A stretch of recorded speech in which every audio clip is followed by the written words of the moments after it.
Hello, everyone. It's Mrs. Cynthia Williams-Bey just coming back because I am taking over Rachel's social media all day today and tomorrow.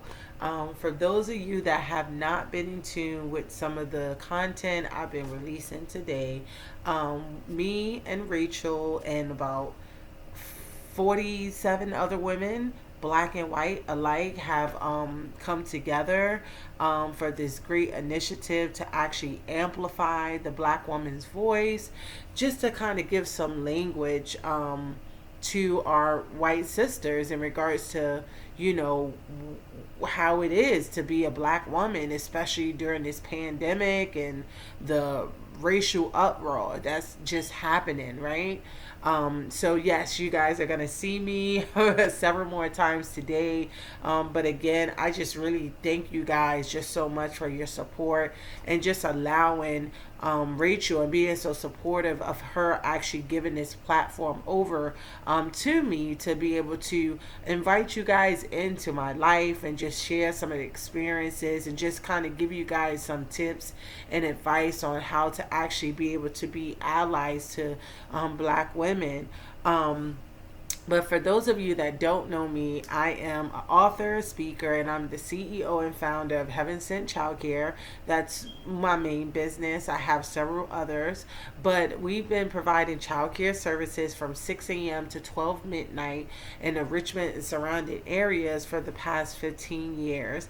And I'm pretty sure that, if it had not been for this platform, many of you probably would not have, known about me, right?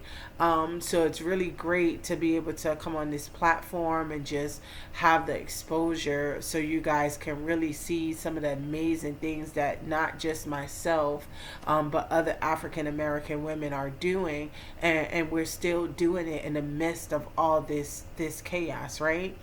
But to the next tip that I actually wanted to give you guys before we get to that, for those of you that don't know, I'm actually a mother of 5 children. I have a wonderful family, a wonderful husband. I am married.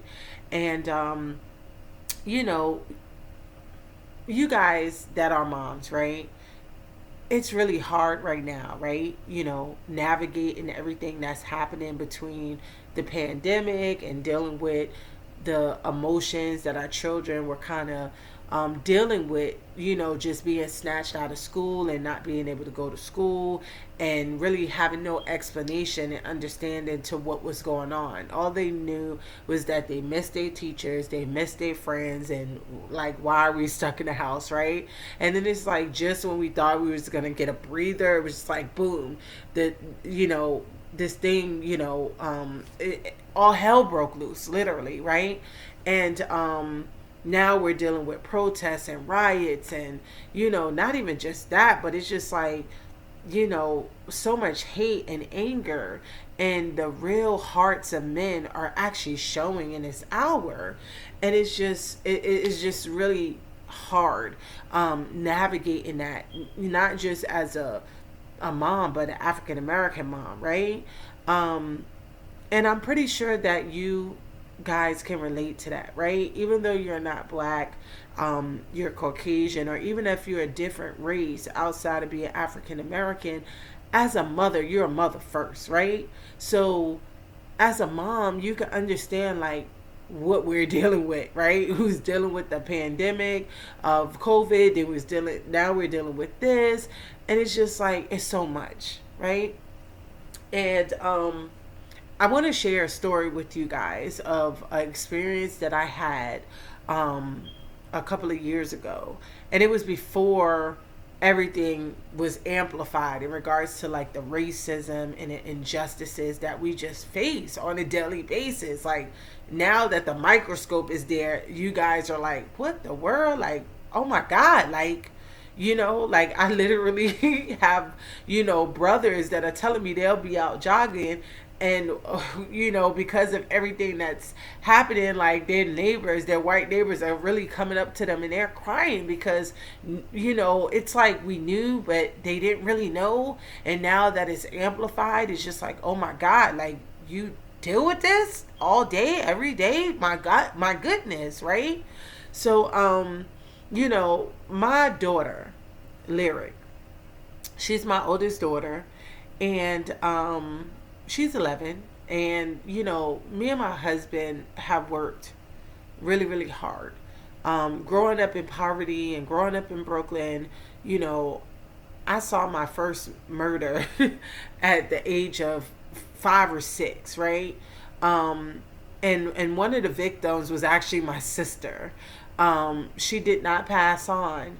However, some of the other individuals that got shot along with her, they didn't make it, and it's just like dealing with that trauma of being 6 years old and actually thinking you're, having fun and you're watching fireworks, and then all of a sudden you're still seeing the fireworks go off and you're still seeing all the action and everything, and then all of a sudden you start seeing bodies drop and people running, and you're about 6 years old and you're trying to process what in the world is happening, right? And then imagine all of that, and then you see someone carrying your sister, you know, to you, and your mom and your family, and she's like limp, like welcome to most African Americans world. This is the stuff that we've dealt with since we were little, and we just wanted more for our children, so we worked really hard to try to create some type of stability for them in the home, and even when it comes to their schooling and things like that. And just being an entrepreneur, an African American one at that, when I transitioned from being in an apartment, because my daycare started in a 1 bedroom apartment, when I transitioned from that 1 bedroom apartment to a center, I couldn't get a loan.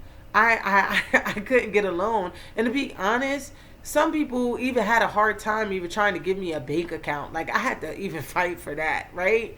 Crazy, right? This is the stuff that we deal with.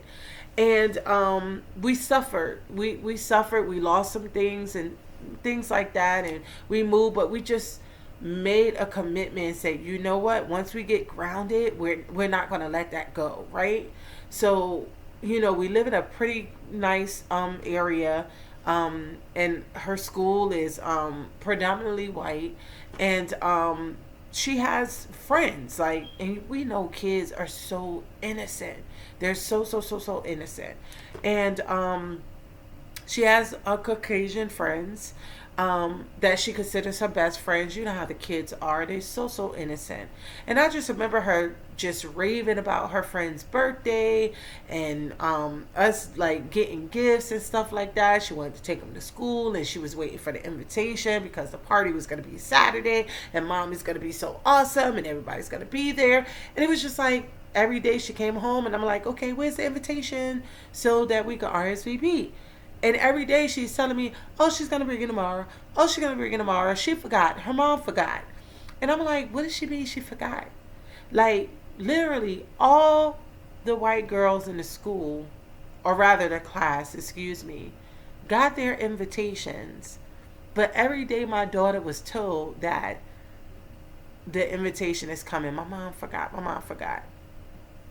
Now, at that moment, I knew what was going on, but my daughter had no clue. And I doubt the little girl knew. I'm pretty sure she didn't know what was happening. But my heart sunk because my daughter had her first encounter with racism. And it's just like people don't even know that they're doing it. And then some are. But it's just like, if you really want to be an ally to us as black women, you have to make sure that you're teaching your children how to love everyone. You can't help what your ancestors did. You can't help how they raped our mothers and they raped our fathers, because that's not talked about, but it happened. You can't change that, right? But you can make an effect on the future by changing what you allow your children to be exposed to, what you pour into your children and what you teach your children. So that's how you can help us change it, because the next generation, they're going to lead this country. They're next. And if you're not instilling love and unity in them and letting them know that God loves everyone and no one is better than anyone regardless of the color of their skin, that's what's going to help. So stop leaving our children out. Stop leaving them out. Stop hurting them by doing subliminal and hateful things like not inviting all the children to the party, or not allowing your children to come to our homes where we have parties and we invite you. My house is open for all of my daughter and son's friends. It don't matter the color of their skin, whether they're black, white, Indian, Hispanic, Mexican. It doesn't matter. Like Miss Cindy and Mr. Dre, we love everybody. And that's what we teach our children. Even though there's people that hate us because of the color of skin, guess what? We still love them. We still pray for them. That's what we teach our children. So if you want to help be an ally, then help us change the narrative for the next generation so they can do better than we did, than our parents did, your parents did. Stop stereotyping us.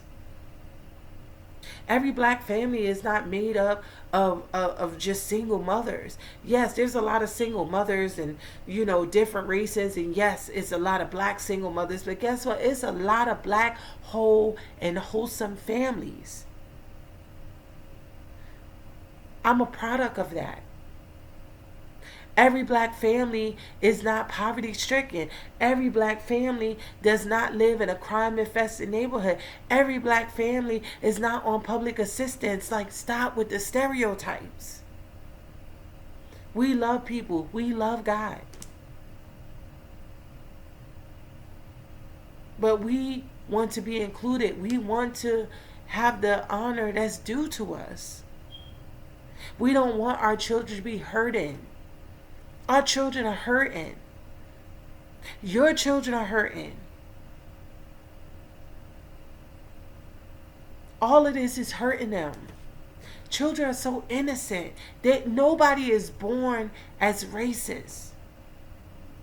That's something that's taught. That's a taught behavior. So if you want to be our allies, then help us change the narrative by you making sure that you are teaching and leading your children to be better than their ancestors. Teach them to be nice to our children. We don't want handouts, but treat our children with respect. Why am I seeing all these crazy social media memes with white kids, with other white kids, with their necks, their knees on their necks, like making a mockery of the life of George Floyd? Like, regardless of his criminal record or whatever his past was, right? He didn't deserve to die like that. It was wrong. And even if it was a white man, I will raise hell too. And you should too. Because it was wrong. It was wrong.